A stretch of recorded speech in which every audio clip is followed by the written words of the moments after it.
আপনাদের দেখাবো Realme 2 power button volume plus minus button line. আমরা মাদারবোর্ডের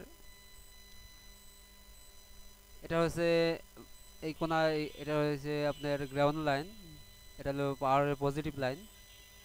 আমরা এই পজিটিভ লাইনটা যদি এখান থেকে প্রিন্টটা উঠে যায় বা এখানে লাইন না থাকে, রিডিং না থাকে, তাহলে আমরা মাদারবোর্ডে এখানে পাবো লাইন। যদি এখানে আমরা রিডিং না পাই তাহলে আমাদের এখানে এই টিন কাটতে হবে।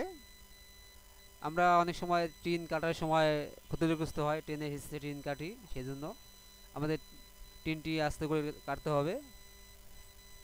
এখানে একটি অনকে রেজিস্টার দেওয়া আছে, রেজিস্টারটি যদি আপনার শর্ট থাকে তাহলে আপনার মানে যদি ডিসকানেক্ট থাকে তাহলে আপনার পাওয়ারে এই প্রান্তে রিডিং শো করবে না। যদি আমাদের এখানেও রিডিং শো না করে তাহলে আমাদের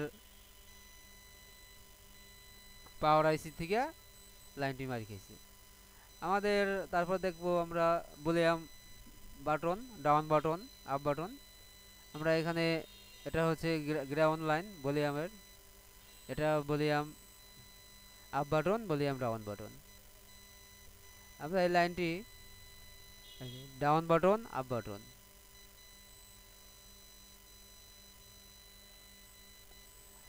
আমাদের এখানে যদি লাইনে রিডিং না থাকে তাহলে আমরা রিডিংটি চেক করব।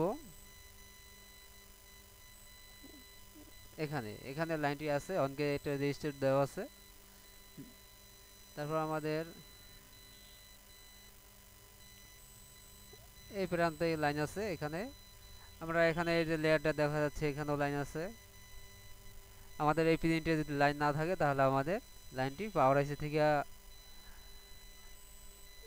একটি, আর এখানে আছে ভলিউম ডাউন বাটনের লাইন। এই যে এখানে একটা অনকে রেজিস্টার দেওয়া আছে, রেজিস্টার এখানে লাইনটি যদি আপনার রিডিং থাকে তাহলে জাম্পার করে দিলে হবে।